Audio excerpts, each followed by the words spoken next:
वक्र गीता उपदेश संख्या 27। जैमिनी आचार्य का मत भी युक्ति के विरुद्ध है, क्योंकि जैमिनी आत्मा को जड़ चेतन उभय रूप मानते हैं और स्वर्ग की प्राप्ति को ही मोक्ष मानते हैं। एक ही पदार्थ जड़ चेतन उभय रूप नहीं हो सकता, क्योंकि इसमें कोई भी दृष्टांत नहीं मिलता है। फिर चेतन निरवयव है और जड़ सावयव और अनित्य है। शीत उष्ण जैसे परस्पर विरोधी हैं, वैसे ही उभय रूप जड़ चेतन भी विरोधी है। और वेद में भी कहीं आत्मा को उभय रूपता नहीं लिखी है और न स्वर्ग की प्राप्ति का नाम ही मोक्ष है।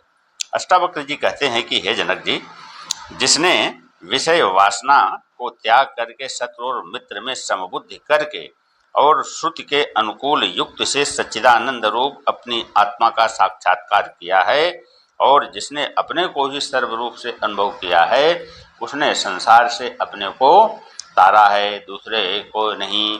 हे जनक, तुम अपने ही पुरुषार्थ से मुक्त हो गए, दूसरे के द्वारा करके नहीं।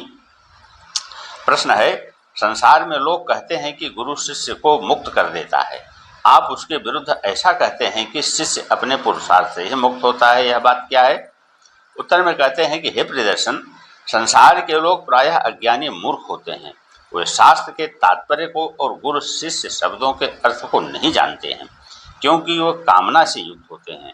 जैसे कि मुसलमानों में मान रखा है कि पैगंबर हमको पापों से छुड़ा देगा, एवं जैसे ईसाइयों ने मान रखा है कि ईसा हमको पापों से छुड़ा देगा, वैसे ही और भी संसारी लोगों ने मान रखा है कि गुरु हमको पापों से छुड़ा देगा। ऐसा उनका मानना दुख का जनक है, क्योंकि वेद और शास्त्र में कान में मंत्र फूंकने वाले को गुरु नहीं लिखा है, किंतु जो अज्ञान और ज्ञान के कार्य जन्म मरण रूप संसार से आत्मज्ञान उपदेश करके छुड़ा देवे, चित्त के संशयों को दूर कर देवे, उसका नाम गुरु है। मंत्र फूंकने वाले का नाम गुरु नहीं है। राजा रामचंद्र जी ने वशिष्ठ जी के प्रति हजारों शंकाएं की थी, और जब सबका उत्तर वशिष्ठ जी ने देकर राम जी को संशयों से रहित करके आत्मा का बोध करा दिया, तब राम जी ने वशिष्ठ जी को गुरु माना। अर्जुन ने श्री कृष्ण के प्रति हजारों शंकाएं की थी, जब और अर्जुन को भगवान ने विराट रूप दिखाया, तब उनको अर्जुन ने गुरु माना। इसी तरह और भी पूर्व जितने श्रेष्ठ पुरुष हुए हैं, उन्होंने चित्त के संदेह दूर करने वाले को ही गुरु माना है। अतः व्यवहारात दृष्टि से ही माना है, आत्मदृष्टि से नहीं माना है, क्योंकि आत्मदृष्टि में आत्मा का भेद नहीं है।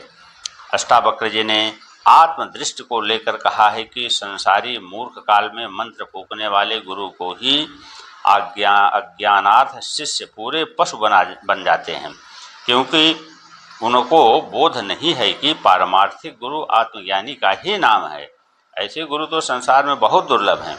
दूसरा गुरु गायत्री के मंत्र देने वाला है, तीसरा गुरु व्यावहारिक विद्या को पढ़ाने वाला है, चौथा सत्संग गुरु है। विद्यादाता हजारों अक्षरों को पढ़ाता है, पशु से मनुष्य बनाता है, फिर भी लोग उसके उपकार को नहीं मानते हैं। जो दो चार अक्षरों के मंत्र को कान में फूंक देता है, उसी को पूरे पशु बन जाते हैं। उसके उपदेश से कोई संशय दूर नहीं होता है, बल्कि उल्टी भेद बुद्धि उत्पन्न होती है।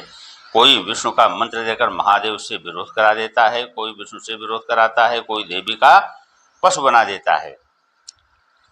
कन फुकवे गुरु तो आप ही भेदभाव रूपी कीच में फंसे हैं और शिष्यों को भी फंसाते हैं। अपनी जीविका के लिए शिष्यों के घरों में भिखारियों की तरह मारे मारे फिरते हैं। जैसे वे मूर्ख हैं, वैसे उनके शिष्य भी मूर्ख हैं, क्योंकि जो सत महात्मा संशयों का नाश करते हैं, उनकी वह सेवा पूजा नहीं करते हैं। जो मूर्ख कनफुकवे गुरु संशयों में डालते, उन्हीं की पूरी सेवा करते हैं। जब गुरु ही मोक्ष मार्ग को नहीं जानते हैं, तब शिष्य कैसे जाने? शिष्यों के चित्तों में तो अनेक प्रकार के विषयों की कामनाएं भरी हैं। उन कामनाओं की पूर्ति के लिए वे मंत्र लेकर जपते हैं और जपते जपते मर जाते हैं, परंतु कामना किसी की भी पूरी नहीं होती।